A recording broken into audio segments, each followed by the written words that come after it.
One of my pivotal moments in school was somehow or another, I got passed on and got into the second grade without knowing how to read. Managed to put together two words from this paragraph. And I was excited. I was like, I sounded it out. I was able to put together two words.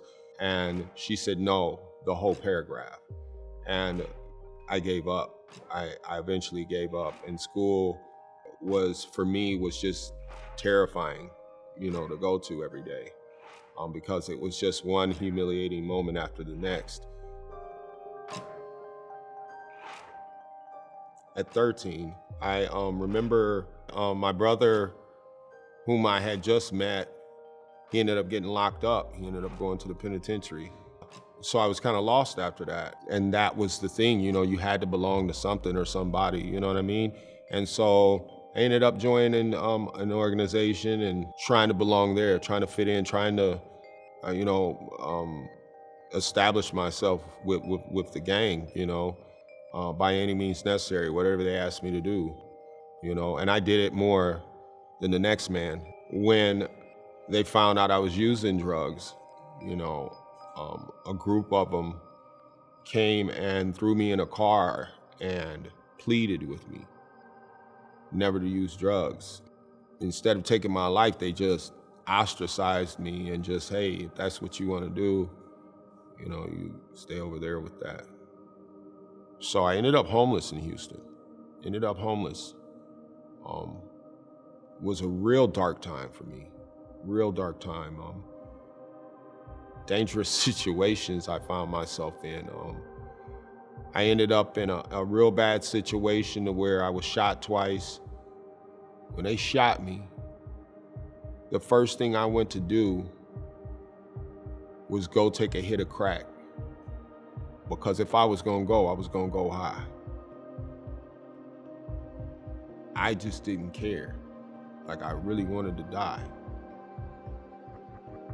And I remember my mother not wanting me in her house.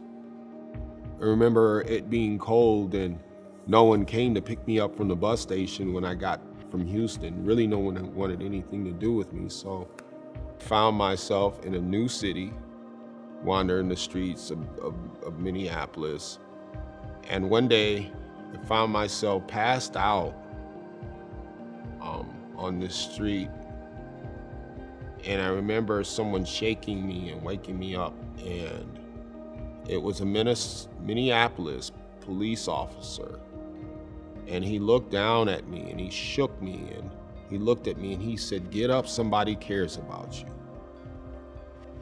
I'll never forget that. And so I came right back here. That's how I got exposed to the Salvation Army. He was the reason. He was the reason. I felt safe for the first time in a long time. I realized that everything I was looking for, I found it in Jesus, in God. And I found it in this place. I don't know, I've been shot, I've been stabbed multiple times, I've gone through so much and never changed. I couldn't embrace a different lifestyle. It's only when God became my truth was I able to embrace a different way of living, because I want to live for Him and because He gives me purpose. There was a miraculous power that brought me out of that, because death had a call on my life. Because every time I turned around, I found myself in situations that I should have been dead. I'm here invested in the men and giving back to a place that saved my life. And I know that sounds cliche, man, but this place really saved my life. That's what the difference is. I know how to live today. There's a way out, and you can recover. We can recover. There's no one out here who is beyond help. You can recover. It's a beautiful thing.